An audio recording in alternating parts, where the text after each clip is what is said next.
पापा, दिवाली आने वाली है। मुझे बड़े धमाके करने वाले पटाखे चाहिए।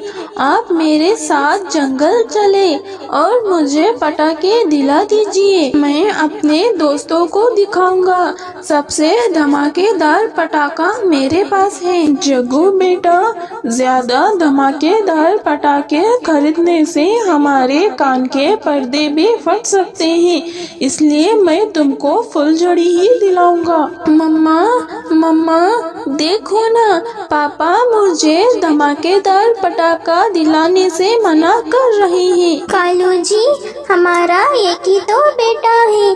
अगर इसके शौक पूरे नहीं करेंगे तो किसके करेंगे? जंगल में सबसे हम ही अमीर पक्षी हैं, तो मेरा बेटा भी दिवाली पे धमाका करेगा। रानू, तुम तो अपने बेटे को बिगाड़ रही हो। मैं तो कहता हूँ तुम अपने बेटे को समझाओ। मैं तो इसके लिए फुलझड़ी ही लाऊंगा। नहीं नहीं मम्मा, मुझे तो बड़ा धमाका करने वाला पटाखा ही चाहिए। कालू जी, अब दिला भी दीजिए ना।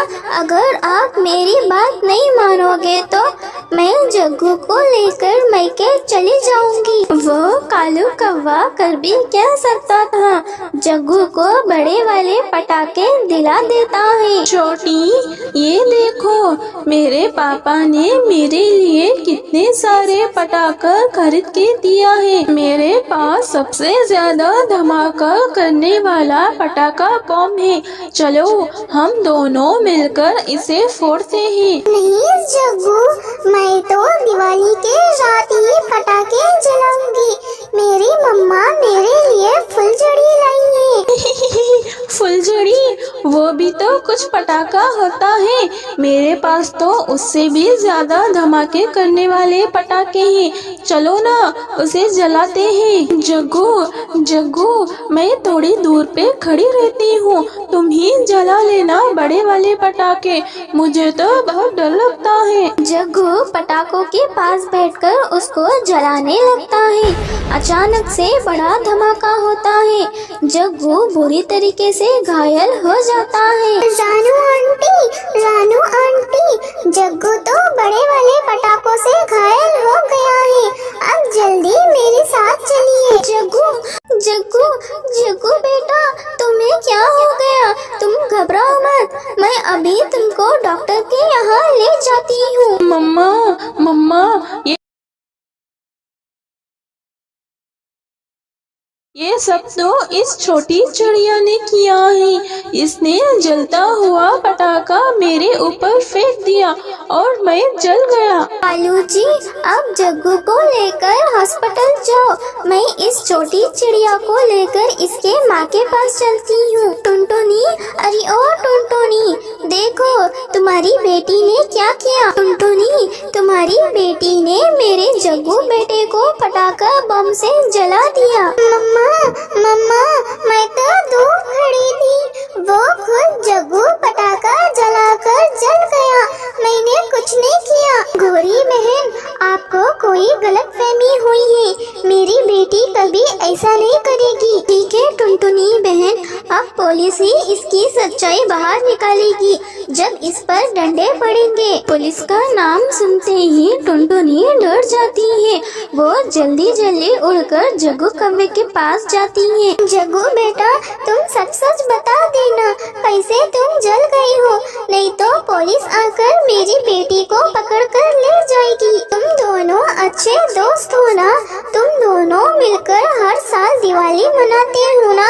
इस बार तुम छोटी के बिना ही दिवाली मनाओगे। मम्मा, मैं तो झूठ बोल रहा था। मैं तो डर गया था, इसीलिए मैंने ऐसा बोल दिया। छोटी ने कुछ भी नहीं किया, पटाखा मेरे वजह से ही फूटा। टुनटुनी बहन, मुझे माफ कर दो। मैं अपने बेटे की प्यार में अंधी हो गई थी। अब तुम दोनों यहाँ से जा सकते हो। मम्मा, बड़े धमाके करने वाले पटाखे पटाखे फेंक दो, मैं बड़े वाले पटाखे नहीं फोड़ूंगा, मैं छोटी की तरह ही फुलझड़ियाँ जलाऊंगा। अगले दिन दीपावली थी। जग्गू और छोटी चिड़िया मिलकर दोनों खुशी खुशी से दिवाली मनाते हैं, फुलझड़ियाँ जलाते हैं, मिठाइयाँ खाते हैं। कालू जी, ओ कालू जी, जल्दी चलिए पटाखे बेचने के लिए। मगर गौरी, अभी तो सुबह के 4 बजे हैं, अभी तो बाहर अंधेरा है, मुझे और थोड़ी देर सो लेने दो। आप बस सोते रहिए, सारे जंगल के पक्षी शहर पटाखे खरीदने चले जाएंगे, फिर बेचते रहना आपके पटाखे। मैंने ठेले पर पटाखे और मिट्टी के दिए सब जमा कर रख दी है, अब जल्दी चलो, तुम्हारे जैसा निकट्टू पति मुझे ही मिला है। गौरी, इतने अंधेरे में मुझे कुछ दिखाई नहीं दे रहा है, धीरे धीरे उड़ो ना। फिर गौरी और कालू अपने पटाखों का ठेला जमा लेते हैं। आओ आओ पक्षियों, महंगा माल सस्ते में ले जाओ, पटाखे और दिए यही मिलेंगे, जल्दी से आकर इधर से ही ले जाओ। गौरी, अच्छा हुआ तुमने जंगल में ही पटाखों की दुकान लगा दी, वरना मैं तो शहर जाकर पटाखे खरीदने वाला था। मुझे मेरे बच्चों के लिए सभी पटाखे दे दो और दिए भी दे देना। अच्छा हुआ कबूतर, जो तुमने शहर जाकर पटाखे नहीं खरीदा, जंगल के पक्षियों के लिए ही मैं और कालू मेहनत करके पटाखों का दुकान लगाए हैं। ये लो कबूतर, तुम्हारे सारे पटाखे इस डिब्बे में मैंने रख दिया है, इसके 200 रुपए हुए हैं। हाँ गौरी, ये लो तुम्हारे 200 रुपए। कबूतर अपने बच्चों के लिए पटाखे खरीदकर वहाँ से चला जाता है। कालू जी, देख लिए सुबह सवेरे ही पक्षियाँ धीरे धीरे करके आ रहे हैं ना। हाँ गौरी, तुम्हारे दिमाग का तो कोई जवाब ही नहीं। नकली पटाखे और कच्चे दिए बेचकर हम दोनों खूब सारे पैसे कमा लेंगे, फिर तुम अपने लिए एक सोने का हार भी खरीद लेना। चुप हो जाओ कालू, वो देखो रानू अपनी बेटी को लेकर इधर ही आ रही है। रानू, ऐसे क्या देख रही हो? कल ही शहर से खरीदकर पटाखे और दिए लाई हूँ, जल्दी बोलो तुमको क्या चाहिए? गौरी बहन, देख रही हूँ कहीं ये मिट्टी के दिए कच्चे तो नहीं। रानू, तुमको लेना है तो लो, वरना शहर जाकर पटाखे खरीद लो। इस जंगल में मेरे अलावा और कोई भी पक्षी पटाखे और दिए नहीं बेच रहा है। हाँ गौरी बहन, तुम गुस्सा क्यों हो रही हो? मुझे 20 मिट्टी के दिए दे दो। और छोटी बेटा, तुमको कौन से वाले पटाखे चाहिए? मम्मा, मुझे सारे पटाखों में से एक एक पटाखा चाहिए। लेकिन छोटी बेटा, आप तो बहुत छोटी हो, इतने सारे बड़े बड़े पटाखे कैसे जलाओगी? हाँ मम्मा, ठीक है, मुझे छोटे वाले पटाखे ही दिला दीजिए। ऐसे ही उस दिन जंगल के सारे पक्षी गौरी और कालू से ही पटाखे और दिए खरीद कर ले जाते हैं। दिवाली का दिन भी आ जाता है। गौरी और कालू अपने ठेले पर बैठकर पैसे गिन रहे थे। क्या हुआ गौरी और कालू, तुम दोनों यही मिल गए? तुम दोनों जंगल के पक्षियों को धोखा दे रही हो। क्या बात है कबूतर, क्या तुमको और भी पटाखे खरीदने हैं? अगर पटाखे खरीदने हैं तो बाद में आना। धोखेबाज, लालची कौवे, तुम दोनों कभी नहीं सुधरोगी। ये दिए पानी में डालते ही घुल गए हैं। और गौरी, ये पटाखे तो जल ही नहीं रहे हैं। लाओ, मेरे पैसे वापस करो। ये क्या बोल रही हो रानू? मैं तुम्हारे पैसे वापस नहीं करूँगा। अब जाओ यहाँ से। अच्छा, अब तुम दोनों पैसे वापस नहीं करोगे? नकली पटाखे और कच्चे दिए बेचते हो। तुम दोनों को जंगल के पक्षियों से मार पिटवानी पड़ेगी। जंगल के सारे पक्षी भी पटाखे वापस देने के लिए गोरी और कालू के पास आ जाते हैं। सारे पक्षी मिलकर गोरी और कालू कौवे की खूब पिटाई करते हैं और उनके पैसे छीन लेते हैं। फिर जंगल के सभी पक्षी शहर जाकर अपने लिए और अपने बच्चों के लिए दिए और पटाखे खरीद कर लाते हैं और फिर जंगल में मिलजुल कर सब एक साथ दिवाली मनाते हैं।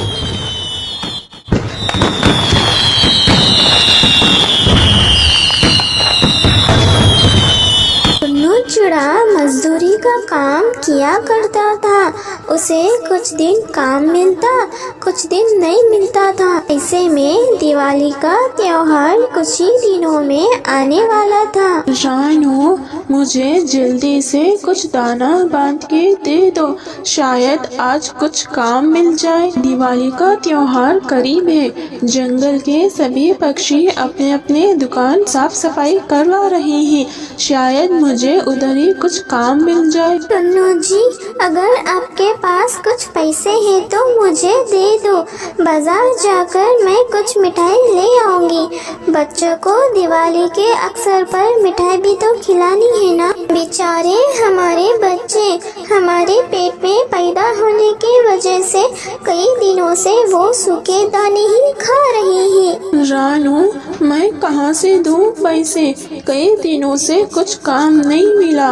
आज चलकर कुछ काम ढूंढ लूँगा। फिर वो टुन्नू चिड़ा बाजार जाकर सभी पक्षियों से काम मांगने लगता है। बुतर दोस्त, आपके दुकान में मुझे कुछ काम मिल सकता है?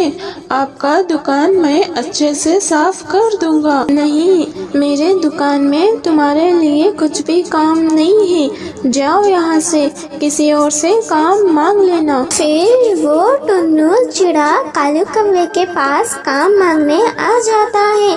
कालू कौवे की बहुत बड़ी पटाखों की दुकान थी। कालू, क्या तुम्हारे दुकान में मेरे लिए कुछ काम है? मैं तुम्हारी दुकान की साफ सफाई अच्छे से कर दूंगा। जो मजदूरी बनेगी वो दे देना। मेरे 2 छोटे छोटे बच्चे हैं, उनके लिए दिवाली पे पटाखे और मिठाइयाँ खरीदनी है। लेकिन अभी तो मेरी दुकान में तुम्हारे लिए कुछ भी काम नहीं है। मैंने तो अपनी दुकान की साफ सफाई भी करवा ली है, पर मेरे घर की सफाई बाकी है। अगर तुम घर की सफाई कर सको तो कल मेरे घर आ जाना। ठीक है, कल सुबह मैं आपके घर आ जाऊंगा। अगले दिन जब टुन्नू चिड़ा काम पर जा रहा था तो वो बेहोश होकर गिर जाता है, क्योंकि उसने कई दिनों से कुछ नहीं खाया था। थोड़ी देर बाद टुन्नू को होश आता है और वो रानू से कहता है, रानू, मुझे बहुत मुश्किल से काम मिला था। अब मैं बीमार पड़ गया। मेरे बच्चे दिवाली कैसे मनाएंगे? टुन्नू जी, आप चिंता मत करिए। आपकी जगह मैं काम करने के लिए कालू के घर चली जाती हूँ। रानू कालू कौवे के पास आकर उसको सारी बातें बता देती है। कालू भैया, मैं अपने पति की जगह पर काम करने के लिए आई हूँ। चलो, अच्छी बात है। अब जल्दी से घर की साफ सफाई में लग जाओ। गौरी, ये देखो, रानू हमारे घर में साफ सफाई करने के लिए आई है। रानू, तुम मेरे घर में काम करने के लिए आई हो? चलो, अच्छा है। शाम तक मुझे पूरा घर साफ दिखना चाहिए, वरना मैं तुम्हें कुछ भी पैसे नहीं दूंगी। रानू घर के के काम कर रही थी। तभी गौरी आकर उससे कहती है, रानू रानू, तुम मेरे बेटे को देखी हो? काफी देर से मेरा बेटा जग्गू नहीं दिखाई दे रहा है। नहीं गौरी, शायद वो खेलने के लिए बाहर गया होगा। अगर वो बाहर गया होता तो मुझे बोलकर ही जाता। फिर गौरी कभी देखती है कि स्टोर रूम में आग लगी हुई रहती है। अरे ये क्या, यहाँ तो आग लगी हुई है। जग्गू जग्गू बेटा, तुम अंदर तो नहीं हो ना? मम्मा मम्मा, मैं यही हूँ, मुझे बचाओ मम्मा, मैं पटाखे लेने आया था, पटाखों की वजह से आग लग गई है, मुझे बचाओ मम्मा। अरे कोई तो मेरे बच्चे को बचाओ, कोई है? गौरी बहन, मैं जग्गू को बचाने के लिए अंदर जा रही हूँ। अगर मुझे कुछ हो गया तो मेरे बच्चों का ख्याल रखना। किसी तरह रानू जग्गू कौवे को बचाकर स्टोर रूम से बाहर लाती है। रानू बहन, अगर तुम ना होती तो आज क्या होता? तुम्हारे वजह से ही आज मेरा जग्गू बच पाया। ये लो 5000 रुपए, ये तुम्हारी बहादुरी का इनाम है। इन पैसों से तुम्हारे परिवार के साथ अच्छे से दिवाली मना लेना। और हाँ, दिवाली के दिन तुम अपने परिवार को लेकर मेरे घर जरूर आना, हम सब मिलकर दिवाली यही मनाएंगे। कुछ दिनों बाद रानू और उसका पति दोनों ठीक हो जाते हैं। फिर रानू अपने बच्चे और पति को लेकर गौरी कौवे के घर जाती है। फिर सभी बच्चे और बड़े हंसी खुशी से दिवाली मनाते हैं। सब मिलकर